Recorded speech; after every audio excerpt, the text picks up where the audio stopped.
driver off the deck for Corey Connors. Here's driver off the deck for Victor Hovland. So the driver off the deck. I know you would try this, right?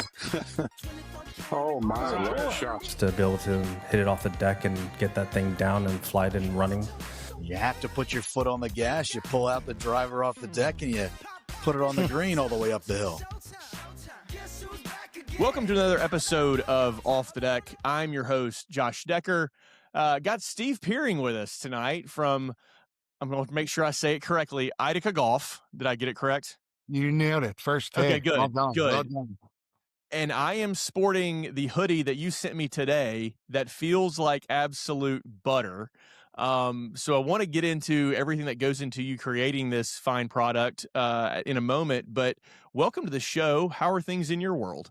Things have been good. Number one, thanks for having me. Number two, thank you for the compliments on that piece. That was not paid. I did not send you anything to say. So from the bottom of my heart, that makes me feel good. But things have been hectic, man. We just launched on Sunday. Been working on this for the better part of a year almost now. And so to see everything come to fruition and people reach out and not only like the gear, but really compliment it. You know, it's to me, it's sort of like art. You know, you spend all this time working on something, and you don't know how the public's going to take it. And it's been overwhelmingly positive. So it's humbling. It's great. And for the better part of 17 years, I've been doing this. So this last year it's been well worth the wait for Sunday. So Sunday at 5, we had a little soft launch, and it's been very good. That's awesome. So for 17 years, and I'd love to start there a little bit. Tell me about your introduction into, did you start in golf apparel or was it in another? Okay. No, you know, it's funny. I grew up playing hockey, never played golf in my life. Okay. Tiger wins the Masters, and, you know, I'm like, I'm watching, I'm like, oh, you know, this course looks really green. I never even touched a golf club. And at the time I was running a retail store, and one of my assistants, who is now one of my closest friends, he said, hey, you know, such and such is coming in town. Do you want to play golf? And I said, sure. You know, I'm watching this Tiger guy. And so I run down to my local Kmart. I'm going to age myself now. I don't even, Kmart's not around anymore, but right down, I bought this box set of clubs, and I'm like, holy heck, 149 bucks. This is a lot of money back in 1998. So I buy the box set, and we go to the course and throw the clubs on the cart. And he looks at me and he says, buddy, you really don't play golf, do you? I said, no, I do. Why? And he goes, you have plastic on every one of these clubs. So I'm like, all right, I'm busted. I don't play. And so I saw Tiger. He mentioned that, like, not too long after that. We go out and play, and I've been hooked really ever since. And was in retail for many years. And then actually I did some music, and then I did a TV show for about 3 years. And during that TV show, we only would work sometimes 4 days a month. And Okay. so everybody on the show would play golf. So I wanted to play golf. So that's all I did. I worked a few days a month, and I played a lot of golf. And so when the show ended, you know, I'm a salesman at heart. I wanted to get into the golf business. So I pretty much called, I didn't know anybody in the golf business, didn't know where to start, but I pretty much picked up every phone I could, and called every company I could. And luckily there's a gentleman by the name of Corey Consuegra. So shout out to Corey. Corey gave me a chance at Bridgestone. And I started in the golf business testing golf balls on the East Coast, up and down the East Coast. So I started off on the equipment side, and I was always sort of a nerd at the game, and, you know, could tell you the difference between a 4-piece ball and a 3-piece ball. And Corey said, listen, man, I love you. I really can't pay you much. And I said, that's fine. I want in. And goodness, that was almost 2 decades ago now. So here we are. That's wild. So the TV show, what was the TV show about? I have to pull that thread. I have to ask. Well, I got a really good story about that too, which we could get into, but it was a hidden camera show on MTV called Boiling Points. And basically it was punked, but on everyday people. So if you didn't get mad or get upset, you win $100, and you have no idea that you're actually being pranked. Okay. So I did that. I was fortunate enough. I got casted for that. That was totally out of left field. And I had to go up to New York and do a prank on some people, and then actually kind of prank Britney Spears. So that went well. And they said, okay, you're our last guy. We have a cast of 6. And you know, and you're part of it. And I always got the sales roles, and it really made me mad. I was like, here I am. I'm not an actor, but now I'm typecast as a sales guy. Right, right. It's like, can't I do anything else? um, but that was a show. It was called Boiling Points, and it was a great couple years. My sister at the time, she was, I want to say she was a junior in college. So I would come back home and, all her college friends would see, oh, you're on TV. So I was like this sort of like pseudo celebrity back home for Yeah. about 3 years. And then I knew my time was done when we'd go to the bars and I'd actually get the bill. It wouldn't be it. I'm like, oh, all right, I guess I'm not pseudo famous anymore, Yeah. That's very cool. So what was your entry point into apparel, the soft goods space? Was that within golf or was that? Yeah. So I was with Bridgestone for a little over a year. Like I said, I started off on the research and development side. Obviously, it was a natural progression to go into sales. Moved through a couple different territories and took over South Florida. And I was in South Florida. It was a great market. I was single. I took care of all the Caribbean islands and all the way down to Key West. So not too shabby. But my dream was I always wanted to work for Nike. And I Okay. got a call from Nike, interviewed for a role, and I got the job. And I thought I was going to be in Southeast Florida. And they offered me North Dakota or Philadelphia. And Oh gosh. and at the time, Josh, I'm 30 years old at the time.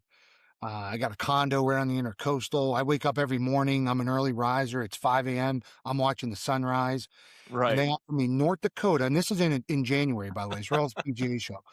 And I'm like, guys, there's no chance. I'm not going to either. And I grew Yeah. up in Pittsburgh and I did a little research on you. Like I said, I know you will get into, we have a lot of mutual friends. It would basically be like you having to move to Tuscaloosa and go to every single Alabama game, if you know what I mean. And that's Yeah. like for me to move to Philadelphia. I don't want any part of this. Right. Right. Well, I ended up, That is a great analogy. Yeah, that would right? be terrible. So I ended up accepting the job, moved to Philadelphia with the caveat that if anything happens, I get the first opportunity to move back to Florida. And so I moved out to Pennsylvania, was here for a little over a year, met my now wife. And I told her, it was like our third date. I said, listen, I'm not staying here. Like I'm going back to Florida. And so, I like you, but if this works out, we're living in Florida. Right. And I didn't think, I know she didn't think I was serious, but sure as could be, about 4 months later, I got the call and she said, I'm not moving unless, you put a ring on my finger. So we got engaged and that was 14 years ago, 15 years ago. And here we Nice. are. Okay. So how was it working at Nike, especially during the peak of the Tiger craze? What was that Yeah, like? so you know what? I told you all that, and I actually didn't answer your question. So I was on the equipment side with Nike, and Okay. then moved to Orlando, and then Nike at that time, there was another bunch of restructures. I was there for a few of those, so they let go a lot of staff, a lot of my close friends. I was fortunate enough to not get let go in any of those, and we had a lot of reps, and at the time we took away the equipment. There was equipment reps and there were apparel reps, and then we merged those two. And so Okay. when I left Orlando, I moved back to South Florida because that's where I was with Bridgestone and knew a lot of the accounts there. And from that point, I took over the apparel and the hard goods. So that was back in 2013, 2014. Okay. And I've pretty much sold soft goods ever since. And then Nike, I got transferred out to LA. I moved everywhere. But from that point on, kind of always was in the soft goods space. Got out of golf briefly, managed the men's business for the North Face, for Dick's Sporting Goods for North America. So that was a great role, but I knew it wasn't for me. There was something missing. It was golf was just, like I said, I felt like it was home, for me.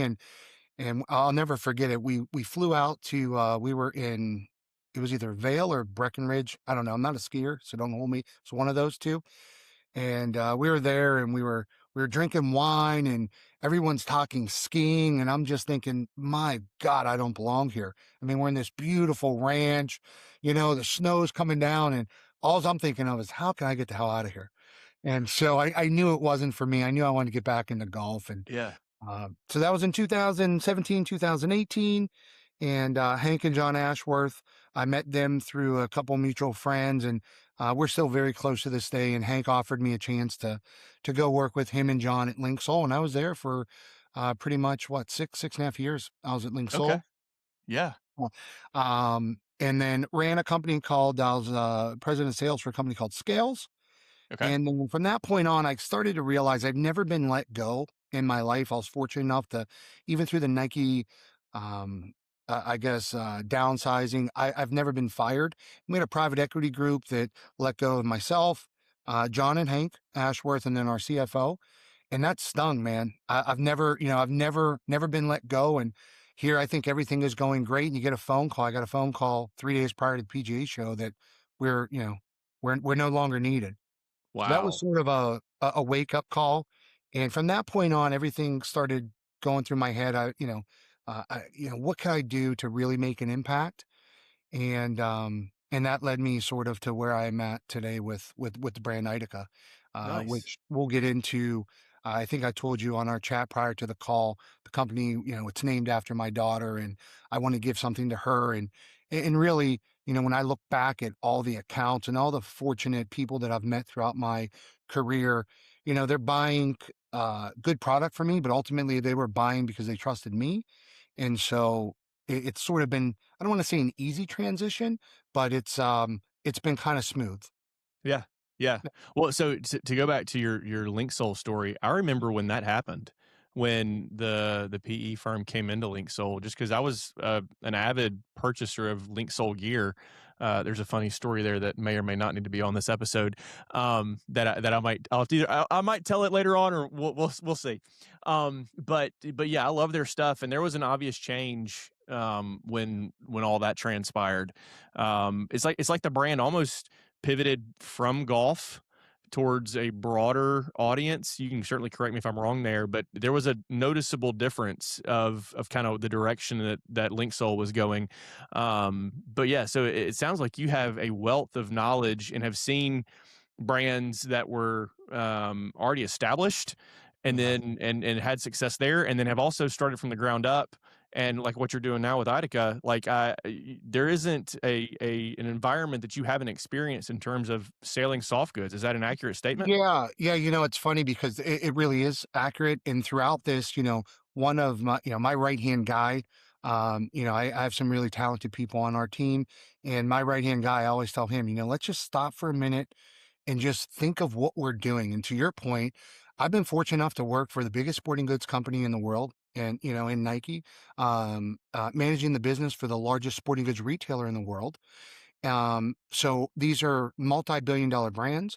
And then, North Face is another multi-billion-dollar brand. Right. So they're owned by VF. So I've had the experience and I understand all the red tape and what have you to go through to make decisions. But I've always been ambitious and I've always wanted the next role, the next biggest role. How could I, continue to grow? And throughout my career, I've been fortunate enough to continue to grow to different levels. But with Link Soul, I started off managing a few different states and then ultimately ended up overseeing all sales for the brand. But it was the first time in my life where I was truly happy with the role. I was happy with where we were going. And I think back and it's like, what, that's the first time in my life that I wasn't thinking of the future. I was just head down and working. And it's sort of Murphy's Law, and that's the first time I've ever been let go. So it's one of those things where it's like, is that the reason, and I get very philosophical about it when I'm traveling, because that was one of the most fun times of my life. Obviously anybody listening to this podcast, familiar with John Ashworth, he's one of the greatest people that I've ever worked with and worked for, learned so much from him. And without that time period, there's no chance I would have ventured out and started what I'm doing now. No chance. Yeah.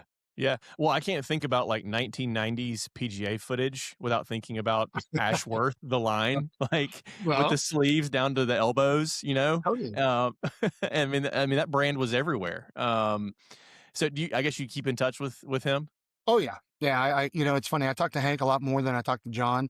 But I had an opportunity to play in an event, with 8 a.m. out in Yeah. Huntington Beach with, the Justin Timberlake Foundation. I reached out to John. I said, "Hey, John, we need a fourth." And he's like, "Oh, Stevie, you call me when you want me to play golf." Well, okay, I see. And I'm like, no. But I talked to John probably once. We still keep in touch. But his brother I talk to a lot more. But there's never a time when I'm in California that I don't reach out and talk to John. And like I said, he's been very helpful with sort of, giving me some direction on what not to do, what to do. And we don't always see eye to eye. they're that we're different ideas, but in the end, he's been able to scale a brand from nothing and get acquired, multiple times from other from other bigger brands or what have you. So, but yeah, we definitely keep in touch. Well, and so a question that just kind of popped in my head on you talking about your background there with the Ashworths, how has the landscape changed in terms of, and I want to get into just the challenges of starting and building a brand, Yeah. but that is a dramatically different uh, process now than it was 25, 30 years ago, just because of social media and things going viral and that digital footprint being so important to the success of your brand. Mhm. Uh, How have you learned and pivoted from things that were best practice back then to things that are best practice now? Well, that's a great question. I think there's two ways to look at it. I think what made it more difficult then was the fact that we couldn't do this. So in that Yeah. time, for example, I'm on the phone with Korea, with Vietnam a few times a week at 2 o'clock in the morning. I like to be on top of things, and we could do that via this chat. Hmm. Couldn't do that back when John was starting. You actually had to get on a plane and head out to the factories, or you had to head out to factories here in the US. So in some regards, it's easier from that aspect now than it was then. Where it makes it more difficult now than it was then is anybody realistically who has a computer and has some ambition could try to start and make a brand. And Right. I never want to minimize anyone's dreams or anybody's ambitions, but to me, just because you put a logo on a t-shirt doesn't necessarily make you a brand. There's so much more into it. So there were challenges then, there are challenges now, but ultimately I think it's definitely easier to start to create a brand now than it was then. It's definitely easier to start. I think it's probably harder to scale now than it was then, simply because there's just so much, and not just in this business. If you start a restaurant, there's a million new restaurants, Right. and Right. how do you stand out? So there's definitely challenges in both eras. Sort of like comparing athletes, is LeBron better than MJ? And it's a Right. different era. And to me, it's MJ. So if you disagree, you're wrong. But I'm kidding. But Well, they played defense back then. They don't play defense anymore. they don't. So there's unique challenges no matter when you're starting a brand. But like I said, there's certain areas where it's easier now than it was then, and vice versa. Yeah. Okay. So you were at Scales and had spent time at Link Soul. When was the aha moment? The 2 a.m. eyes pop open. Okay, I'm doing this on my own. I'm gonna start IDAKA Golf. My daughter's name is gonna be the inspiration behind the name and building the brand. What was that moment and I guess the kind of a transition period like for you? Yeah. So I still talk to the owner of Scales quite regularly. He's a great guy. So anybody, if you're looking for some great, I have an apparel brand, but I believe, there's enough consumers out there for all of us. But Scales, great ownership there. I left there and I was with Asher Golf for a short period of time, very short period of time. Okay. And when I left Scales, it wasn't because of anything other than the wheel started turning. I'm a pretty ambitious guy, like I said, and the golf attire that I see myself being a part of just wasn't exactly it at Scales. And so I was with Asher Golf for a short period of time, doing a lot of traveling, trying to really do some different things with that brand. That brand's based in Utah, and it was hard for me to make an impact. I was going back and forth between the East Coast and the West Coast when I was at Link Soul, and it was really hard to make the impact that I wanted to make, not being in Utah, and being on the East Coast. And I would go there frequently, but I just knew that there was something missing. And I was in the Atlanta airport, and I got a call that Link Soul was looking to sell. And for a brief period of time, and it was very brief, but we had a couple guys that we thought about, could we pull funds together to do this? And one of our investors, basically said, I'm doing this because I think the world of you, and I believe that you have what it takes. And I knew that if we were fortunate enough to acquire the brand, I wasn't going to move out west, and I couldn't really bring the brand east. And I was at Hartsfield-Jackson Airport. I was FaceTiming my daughter, and I thought to myself, what if I did do this? What if we did this? And I just started, and I have chills. I know it sounds cliche, but I just started Googling on a napkin, what would the brand be called? And no matter what, I was on the phone with one of my close friends and I was telling him this and he said, what are you going to call it? I said, well, I don't know. I said, I just ordered a beer. I'm thinking out loud. I have no idea what I'd call it. Um, and he started saying some names and I said, well, no matter what we say, it's going to sound different because it's something new. And I apologize, Josh. I don't know if you have kids, but I'm very, very close with my daughter and we FaceTime a lot and I'm traveling a lot. And I wanted to do something that, she could be proud of. Mhm. And so I wrote her name down and her name is Ida and her middle name's Katrina. And then I just started moving letters around and I ordered another beer. He's like, I can order another beer. And when the napkin sat down, it sat down right over the TRINA. And I just saw IDAKA and I went, that's it. And I called my buddy That's back cool. and I said, the name of the brand's IDAKA. He goes, I like that. How'd you come up with that? I said, my daughter. It's Ida. He goes, oh, I didn't. And that was it. I don't know, 11:30 on a Wednesday night. And that was back. When was that? Back in June, back in end of May, early June of last year. And here we are. We just launched. So I love that you built a dream off of a place where most people's dreams die, and Hartsfield Jackson International Airport. I mean, most of the time people are frustrated there. They're mad because of a delay. Delta has screwed them over one way or another. yeah, But good point. that's where your dream and your apparel brand was born. I love that. Well, it's funny because I say this a lot to people. I still remember going to the airport, having lounge access and getting an Oh airport yeah. beer. Nothing better than an airport beer.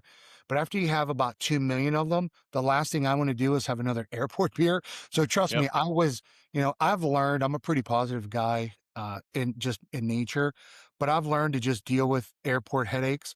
And so now that airport beer doesn't taste as good as it once did. Yep. Yep. But if I wasn't there, this wouldn't have happened. So, yeah, my dreams came true, I guess, in Atlanta.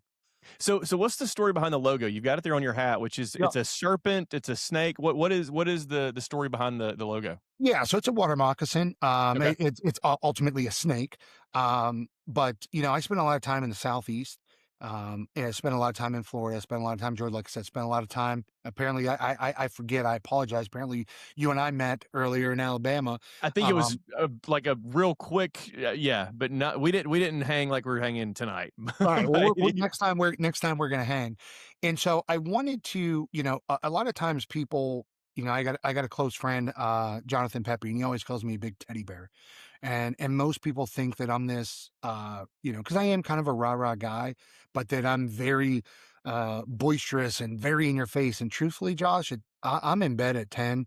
I'm up at 3. I'm not the guy that, just because I'm loud and positive, people think that I'm this, and it's no, I'm not. And I'm not this aggressive guy. I'm kind of a big teddy bear. So when I started looking at, okay, how could we, what type of logo could we come up with? I wanted something that represented me. I'm always in the Southeast. And when we started looking, the water moccasin is known falsely to, it's that to be an aggressive species and something Mhm. that's out there and realistically, it doesn't really want to bother you and it doesn't want to be bothered. It really stays to itself. It's very loyal to its family. And I thought, you know what? That's me. And so I basically had about 20 different designs created.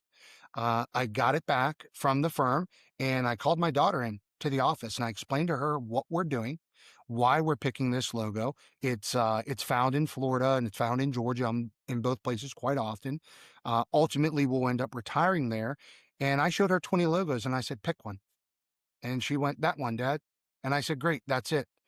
And we ran with it, didn't make any changes. I didn't think we would get the trademark on it, but we ultimately did. And yeah, so now it's everywhere. It's synonymous in my house. And Yeah. so this water moccasin, it's always facing down, and there's some other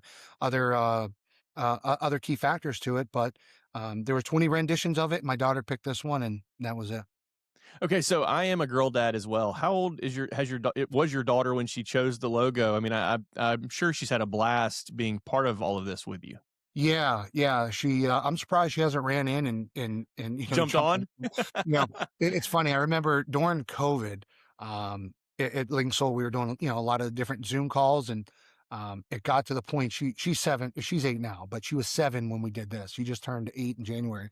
But I would have a little light on in my office. We, really everybody started doing Zoom calls. And Right. I would say, Ida, honey, when the light is on, Dad's working. Well, that was the worst thing I could have possibly done, because when the light was on, she comes running in.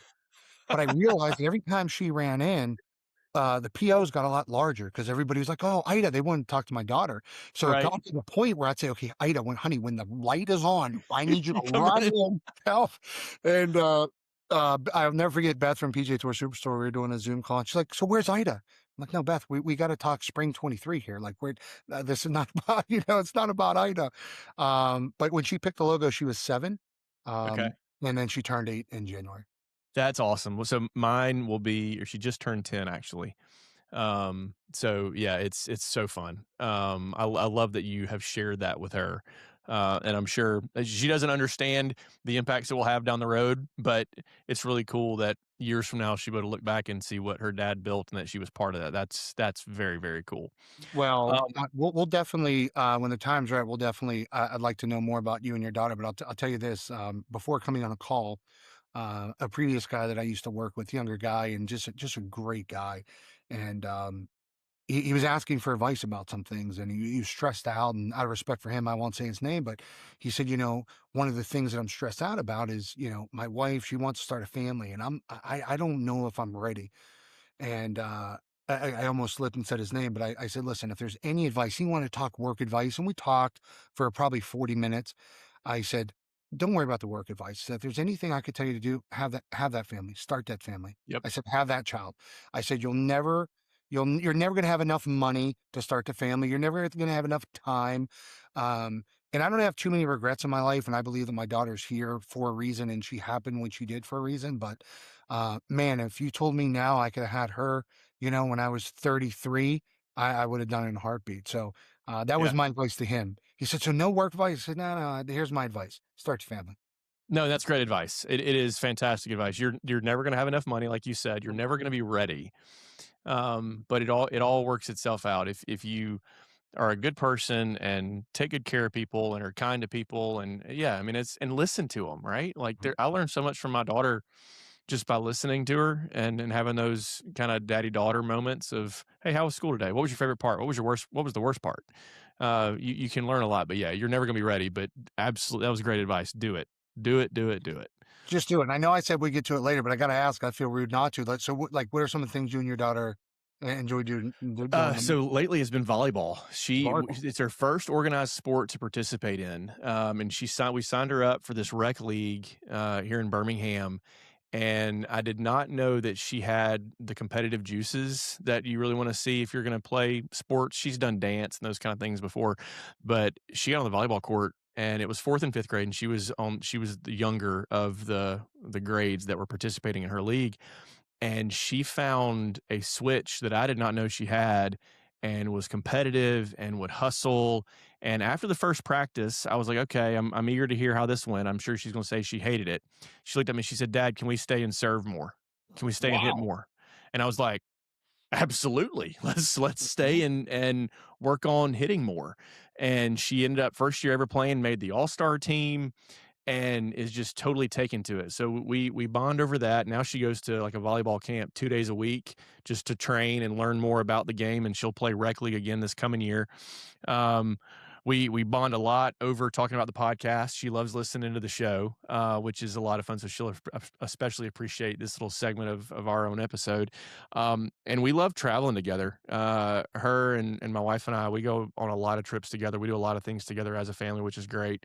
It's kind of unique because we drag her with us everywhere. We go to dinner every Friday night at the same restaurant, and she goes with us and sits at the bar with us.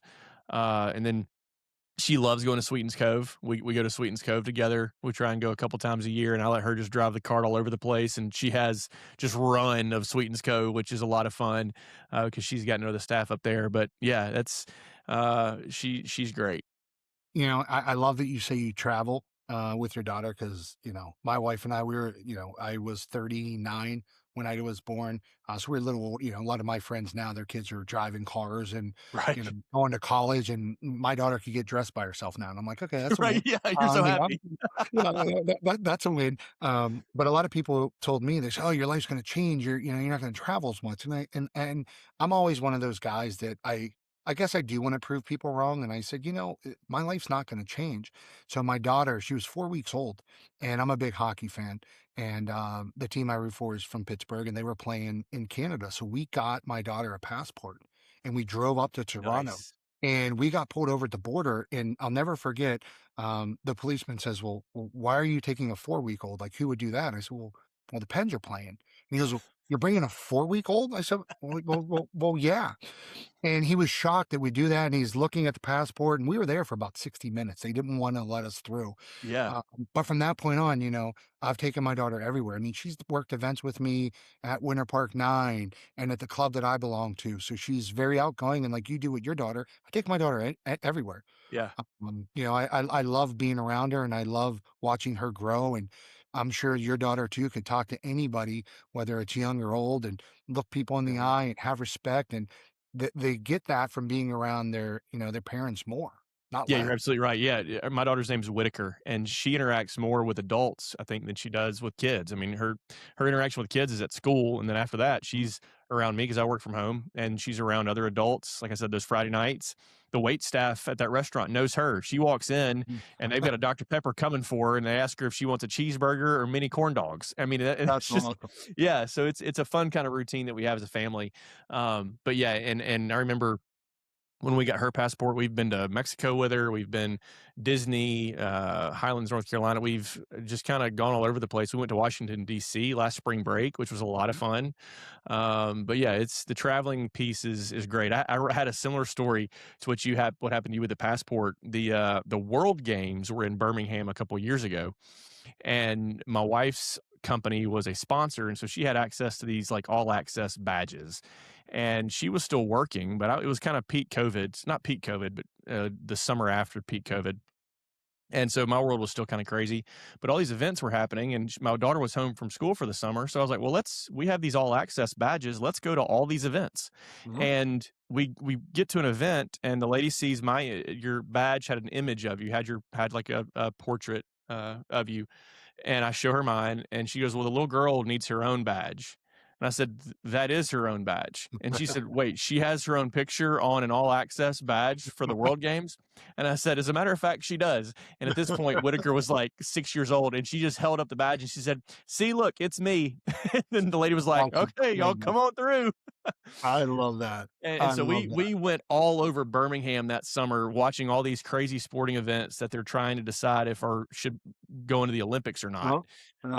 Which was a fun once in a lifetime thing. It'll never happen again in Birmingham, but we attended 40 something events, all these weird European sports that if you'd have to Google the rules and how the game actually worked to try and understand it. But that's a summer that I will never forget. What was the one game that you saw that not only mystified you, but you left thinking, man, I'd love to try that, or I want to play that?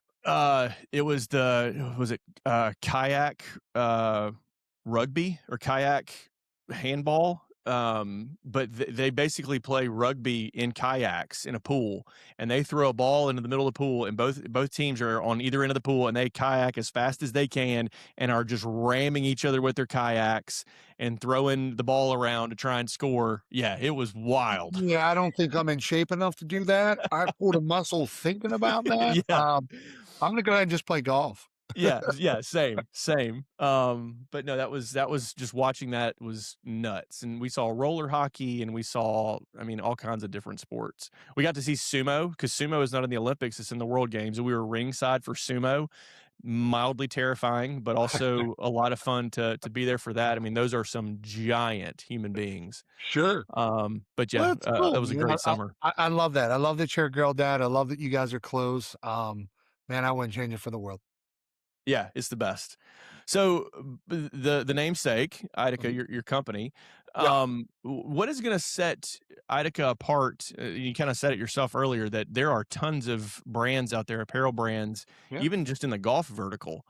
what are you going to do to set it apart? What is your plan there in terms of growing that brand and making it something to differentiate from all those that are already out there? So we talked about Atlanta, Hartsfield Jackson Airport. And part of what I've experienced, and it really, it's not just COVID related. It was prior to that.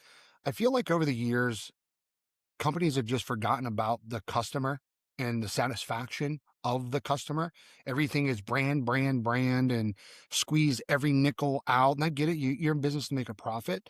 But through all my travels, I noticed the airport customer service just dwindled. I noticed that the shopping experience, a lot of times people say, oh, retail's dying because of the internet. It's not. Give them an experience. Show the consumer that they matter and they will shop. One of the coolest golf shops I've ever been to, and I'm not kidding you when I say this. If there's one in the US that I haven't been to, I would be shocked. I've been to most of them, if not all. And one right down the road from where you're sitting right now is the greatest golf shop in the country. And there's a reason why Ron's thriving. There's a reason why that shop, I go there and I live, 4 states away. Right. Because he gives them an experience. So our garments, don't get me wrong, we spend, and I'll get into the whole, the collar and why we're doing certain things. And there's definitely some areas that set us apart that, other brands aren't doing to the extreme that we are. But ultimately, number one is we listen to our consumer, and the consumer experience with us will be the best in class, period. And that would be from a tournament perspective. That would be from a simple return perspective. We had a board meeting. This was a few months ago. And we had some people in, and I was explaining to them what consumer first really meant to me and what that is going to be the culture for our brand. And we were just doing little role plays of, well, somebody calls and they have a return. What do we do? Well, you return it. Well, what if okay, well then, but what if no, you return it? And we went through this sort of role play, and I said, listen, return the goods for the first time for the customer. Let's say it was you, Josh, and you called and you said you had an issue. No problem, Josh, we'll take care of you. My only ask of you is when you're in the market again to maybe buy a golf polo, consider IDAKA. Just consider us. I'm not asking you to please buy. I'm just asking you to consider us. Or if somebody asks you how this return was, make it so easy for them that they want to come back. So I've noticed, especially in my traveling, the consumer experience has dwindled. The consumer experience in a lot of different industries has dwindled. And so for us, we are going to make that our number one goal. And we've started that just by the way we communicate with our customers, the way that when you order a package, you're going to get your tracking number that day. And again, we're going to go above and beyond. And I believe that if we're very transparent, and if we do what's right by the customer, we're going to be successful. Whether that takes us to $100 million or $1 billion, that I don't know. But I do believe that by doing that, it's going to help us get to wherever our end goal is. We're going to get there faster doing it that way. So it's interesting you mentioned the return aspect, because that's something I am very particular about how my clothing fits. I'm sure a lot of people are. And I return a lot of things because the first time I purchase something from a brand, it may not be the right size. And how that return is handled speaks volumes to me about the organization, about the company, how they run, because ultimately it's about me trying to get the thing that fits me the right way. And then how much do you as the company care about me actually getting the thing that fits me the right way, right? Like that's my own, as the consumer, how I view it. And I can tell you about good experiences and bad experiences, but ultimately what I can tell you is that means a lot to me of how easily I can return something and primarily how easily I can swap something.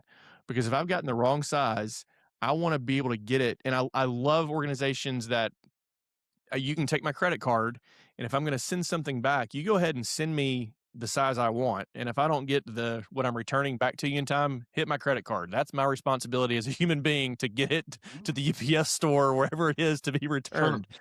But that it does, and the timeliness of shipping. I mean, that's why there's an Amazon box on my front porch every single day, because of the ease at which they make it to give them their money, right? But then also if I need to return something, it's so easy and seamless. And so I love that you hit on that, because for me, I don't know if everyone else shares that opinion, but that matters a ton to me. So here, and it does. So here's the gift and the curse behind that is Amazon has trained everybody to feel as though the package should be there the next day. Right. And with a lot of consumers, and it's not their problem to know this, but Amazon loses money every year on their Prime subscriptions.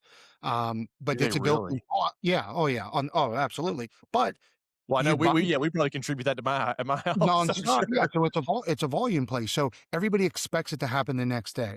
So part of the culture at IDAKA's, and I always explain this, when I'm out, and again, I've eaten out more times than I'd like to, probably eaten out more times this year already than most people would eat the rest of the year, is I look at the service industry, and I always use this analogy with our team. If you go to a restaurant and it's absolutely jamming and you're sitting down at your table and you just get seated and the waiter comes over, let's say, Josh, I'm your waiter, and I say, Josh, I have 9 tables. I'm swamped right now. Do me a favor, think of your drink. I'll be right back and I'll get you guys taken care of. And I leave immediately.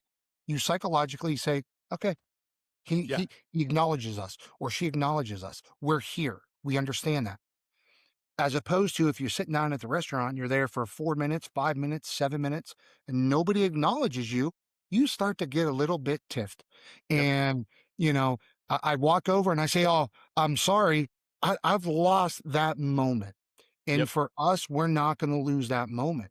And I always live by that. So just acknowledge the consumer, acknowledge that they care. And then one last piece too, I talked about my first job out of college, and it's actually Dave was my assistant, and we worked together, and he's now my daughter's godfather.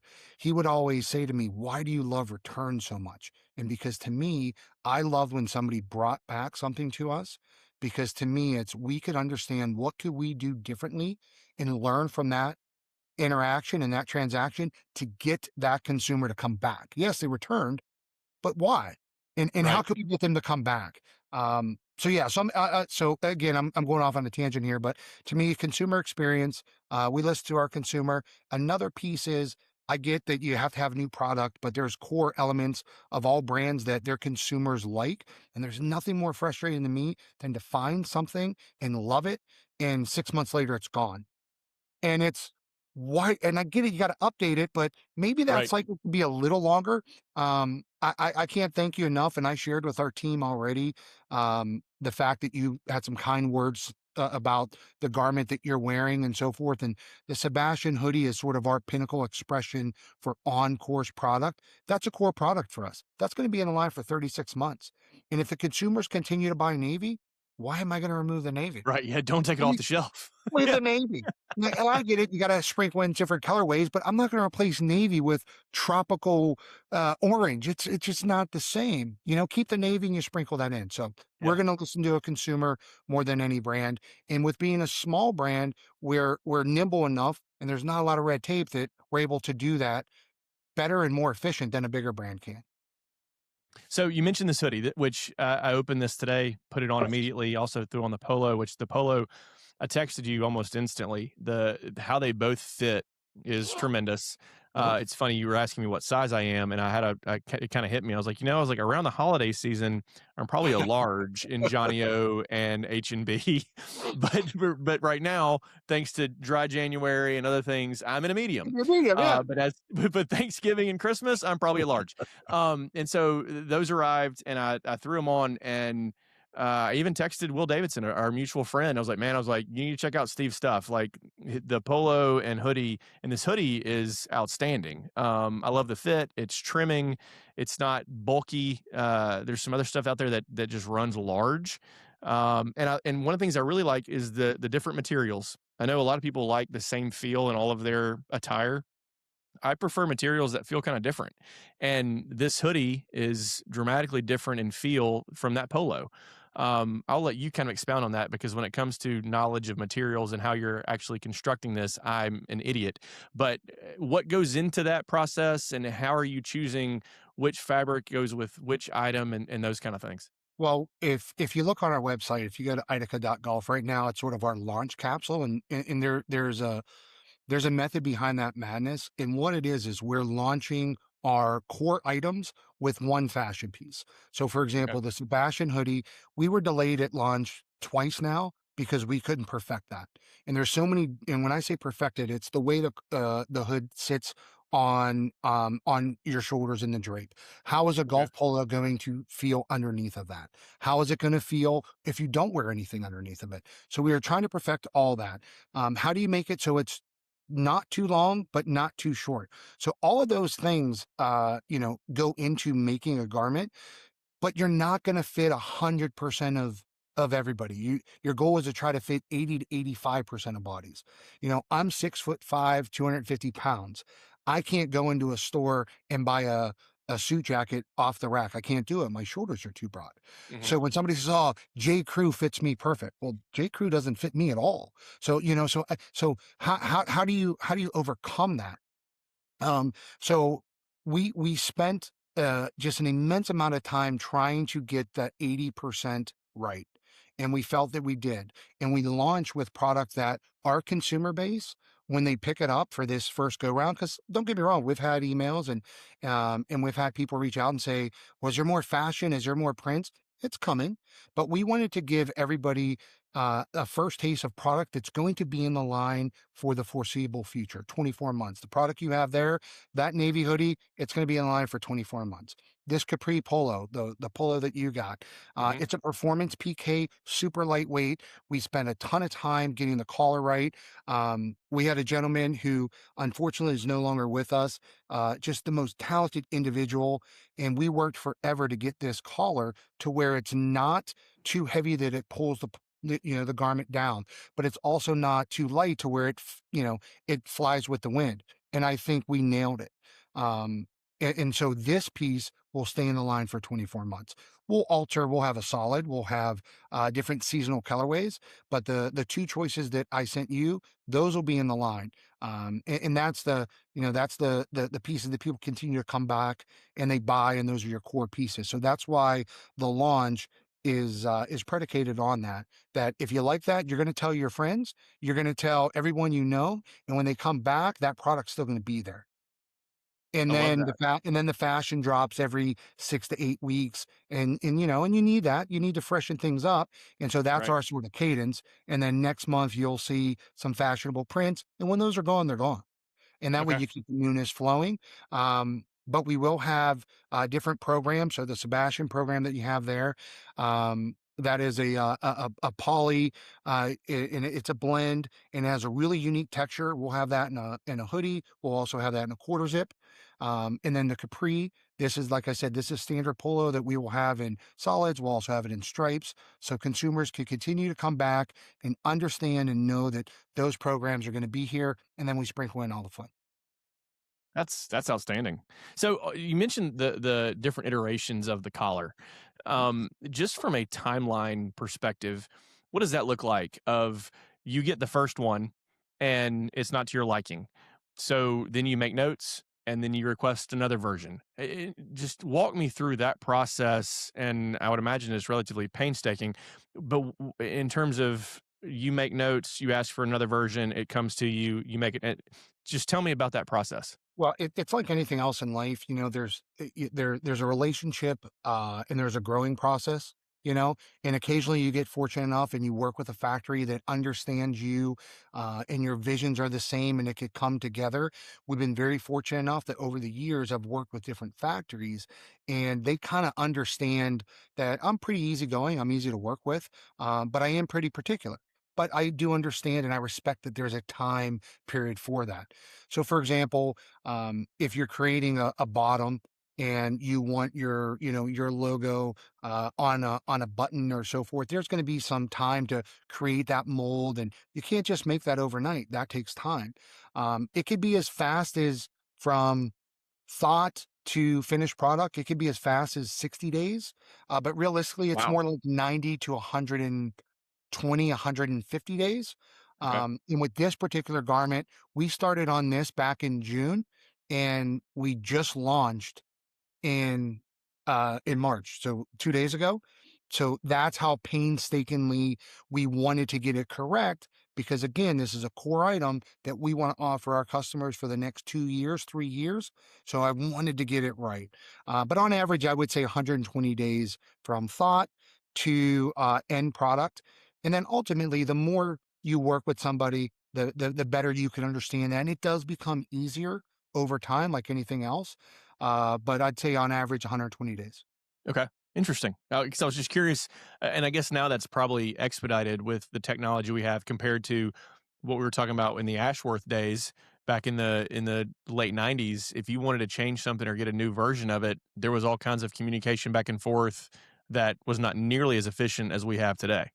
True, but at the time, and again, that's why I said there's always a, there's always a pro and a con. The pro to that though was a lot of, cotton was, John, it was cotton, it was big, and some of it was, you remember seeing Freddie and Oh yeah. that he created that. But now, I could show you, I know you can't see it, but I could go through thousands of iterations of an 87% nylon, 3% spandex, 6% recycled poly. So technology, there's all these different blends, and the feel and how it feels on your skin, it's going to make a difference. How it stretches, it's going to make a difference. So, you could come over and heck, man, we could share a case of beer and I could show you fabrics for 2 days. And you go, Wow. oh, heck, how do you, Yeah, I and know then how to decide. yeah, and then the factories love me when I say, you know what? I know this has 4%. Can we make it with 6?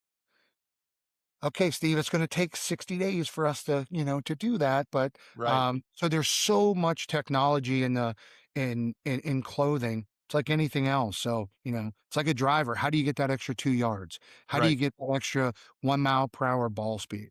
How could I get this collar to be a little lighter but still have this structure? That's what we're always working towards. And every brand is doing that. And I always say the good brands, everybody makes great stuff. There's I'll never bash any brand. Everybody's trying their best and making great product. I think others stand out more than other brands. But in the end, it's you gotta innovate, and you gotta relay that message to the customer. So it's a painstaking process. It really is, So but I it's love that fun. you said, yeah, and I love that you said innovate because as I was preparing just kind of my thoughts on our conversation tonight and the package arrived today with the hoodie and the polo, it dawned on me that some 15 years ago, if you were starting a golf apparel company, you probably don't have a hoodie in your lineup. And I wanted to ask you, just because of your history and background in the space, of about how golf fashion has evolved. And my timeline of 15 years might be wrong there, but I, 3 years ago, I don't think I owned a single hoodie. Now I have a drawer that is nothing but hoodies, and that's just kind of wild to think about. And I'd be curious to hear your thoughts Yeah. just on that topic and the evolution. So, and this may sound biased, but I do believe this is where it started. And you heard the name. I said the gentleman's name earlier, but John Ashworth really kind of revolutionized the hoodie. He truly did. And what I mean by that is John lives by the ethos of, a lot of clubs, country clubs will tell you what to wear and have a dress code on a golf course. And John would always say, why do I play it? Why do I want you to tell me what to wear during my leisure time? Like Right. I'm a grown man. If I want to wear like you don't go play basketball in a court, say, oh, well, you can only wear 7-inch inseam shorts, right? Or you Right. don't play pickup hockey and then say, oh, well, you have to have you know, a jersey with 3 stripes and yours has 2. And so John, truthfully, if you look back at it, at Link Soul made a cotton and there was a slight bit of cashmere. I want to say it was a 95.5 blend. That was just really cool. It was really West Coast, and Hmm. it hit. And a lot of people thought it was going to just die, and it never did. And he took a chance, and it stuck. And if you do your research, it really started on the West Coast, and it started with John. And now it's a staple. You mentioned your drawer. My wife, I could ask her right now. She could pull out 110 different hoodies that I have up. And I will tell you that they're all different. To her, they're all hoodies, but truthfully, they're all Right. different. They're different fabrics, and some fit different in the hoodies, and some have drawstrings, some don't. But it's now a staple, and I think it's great. I really do. It gives you a chance to express yourself a little bit more, and it gives yourself a chance to leave the golf course and not look like you just stepped off the golf course. You Right. know, and that was and this is no knock on the swoosh, but that was the one thing that I didn't like is when I was done playing golf. If I wanted to go to dinner with my wife, I had to change, or else I walk through a restaurant and which shoot today, and it's like Yeah. yeah, I look like I just stepped off a golf course because I did. Right. Um, Right. so the hoodie and obviously now there's different variations of it. There's a zipper hoodie. There's a quarter zip with a hood. I think it's wonderful. It allows creative people to be more creative. So, and I've looked at the website and really excited to see all the other patterns and everything you put out with the tops. Uh-huh. Are bottoms in the plans for IDAKA? And what does that timeline look like? 100%. Again, our launch was simply delayed because we were trying to perfect two pieces, and those are the two pieces you have. Once we perfected that, it was okay. We have to launch. Let's go. We have prototypes that will be that will be coming to market very soon within the next 60 days. I'm very excited. We have a couple Corn Ferry Tour players that are now going to be part of the brand, and obviously they're going That's to need outstanding. pants to wear and shorts to wear. So expect a full line. Again, we just wanted to launch, giving everybody what we feel is our best expression in core items. And I think we nailed that. I don't say that with arrogance, but I say that because of the feedback that we got, and it's very humbling. But pants, um, shorts, and different lifestyle goods, we will have that, but it'll all be centric around the game of golf. Yeah, I love that. Well, I mean, yeah, I think you nailed your two staple items. I mean, I threw on the polo and the hoodie immediately once they came in, and like I said, love how both feel. Love how they both feel different. This hoodie's tremendous. I'm playing golf tomorrow, and I think I'm actually going to wear this. If Well, as one long as one it's thing not. one thing I will say, and I'm sorry to interrupt you, but I'm sure he won't care, but the message, I think I sent it to you where, somebody said, "I'm wearing the capri for the second Yeah. time in 3 days." That was actually Ron. Oh. So, and when we were talking about Ron, you're talking about Ron at Pebblehurst here in Birmingham. Which, for the listeners, if you haven't been to Pebblehurst, Right. actually, Steve, you tell listeners what Pebblehurst is like. You're going to do a better job than I certainly would. Okay, this is gonna sound like an ad, and this is totally on the spot. This was not, premeditated whatsoever, but if you're within 6 hours of driving distance and you're looking for anything bespoke, you're looking to have the best consumer experience you're gonna have, and you're looking for the most unique things you could find, go to Pebblehurst. It's second to none, and it's funny because when I first met Ron, like I said, my wife's traveled everywhere with me. I got a phone call from a guy named Ron Smith, and he wanted to open up a Linksul account. And we'd field a million of those, and everyone's opening their thing, and that's great. And don't get me wrong, I'm for everybody trying. But out of those calls, 80% of them don't lead anywhere, or the place goes out of business or what have you. But I hung up the phone, and this is the honest goodness truth. I looked at my wife. I said, this guy's different. And that was 6 years ago, and I consider Ron one of my closest friends now. But I did. I said, "This guy is different." And my wife said, "What do you mean?" I said, I don't know, he just gets it." And 2 months later, I flew down there, and here we are. We're very close, and he gets it. So Pebblehurst and Homewood, Birmingham, Alabama, that's the place to go to. Yeah, it is, and they just opened. They've got the Pebblehurst, the golf membership, the Pebblehurst, I guess, Golf Society, with simulators and everything across the street. I mean, and Steve, you're not exaggerating. I mean, you can go in there and find things that are one of one from some of the top brands in the world. Yeah. And I don't know how Ron gets his hands on that stuff, but it's worth even if you don't spend any money, which you can spend a lot. It's Oh, worth yeah. going in there and just seeing the things that he has on the shelf. It's a really, really cool spot. Well, maybe, and again, I don't want to make this whole Pebblehurst, but I always say to Ron, I said, "Buddy, I'm traveling all the time. Maybe this is my TV background coming out of me, but I said, you need to." I said, "I'll executive produce it. You need to throw up some cameras here, and make a reality show Oh yeah. because I'm there, and half the time I don't get a thing accomplished what I wanted to accomplish Right. because there's somebody coming in and he wants to talk about grips, and somebody wants to see Ron, and there's all this just organic, just love that's going around, and it's funny, and you get guys razzing each other, and it is just unbelievable." I said, "Bud, you're missing the boat. This needs to be a Netflix special." Oh yeah, yeah. There's content for days Oh in yeah. the store and especially in those hitting bays. I know I've got plenty of stories just from simulator golf that could fill an episode or two or two of Netflix airtime. Yeah, that's a great idea. Which I need to have Ron on the show. I'd love to hear him just talk about building that store and what that process has been like. I would imagine we'll see IDAKA on the shelves in there soon, right? Yeah, you definitely will. We are going to start the wholesale process in select markets. Okay. We are shipping to 25 wholesalers this month. So we're really excited about that. There will obviously be a place online at IDAKA.golf where you could check our StockX and see who's stocking. And it's really cool because we're going to have wholesalers throughout the entire country.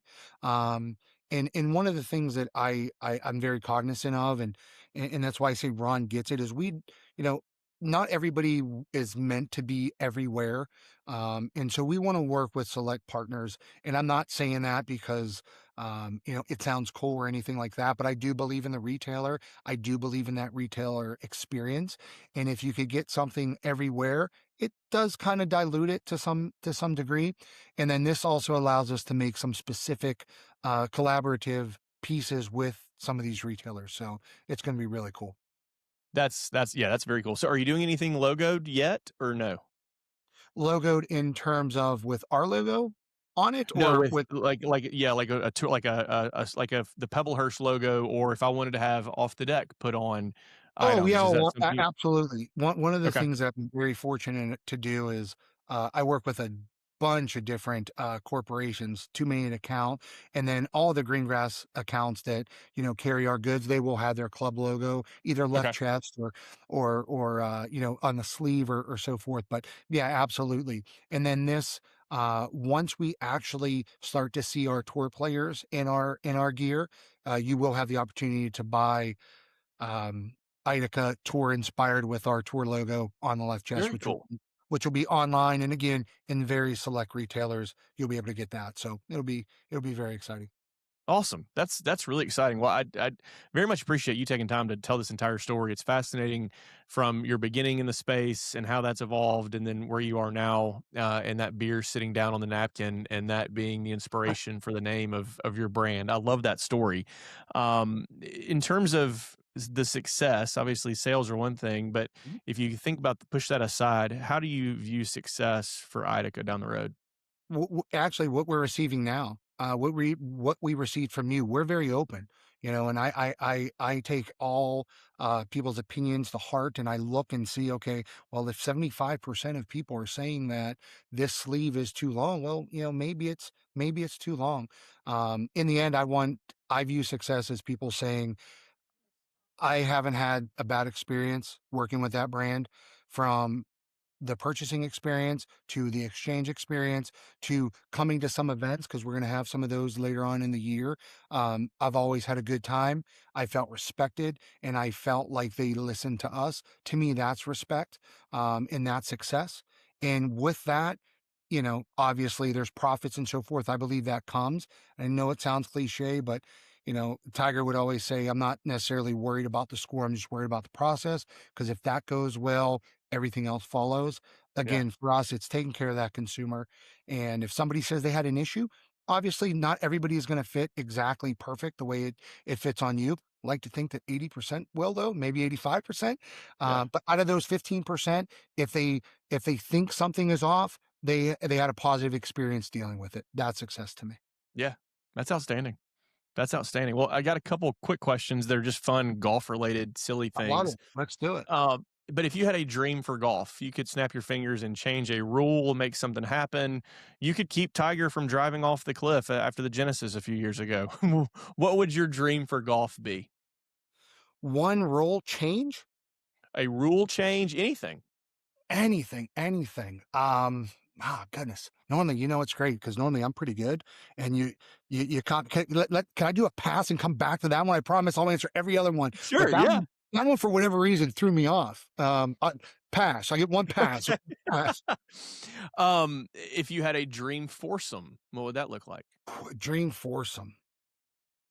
It actually it'd be probably not what most people would say. I feel like everybody wants to play with Tiger or some of their idols.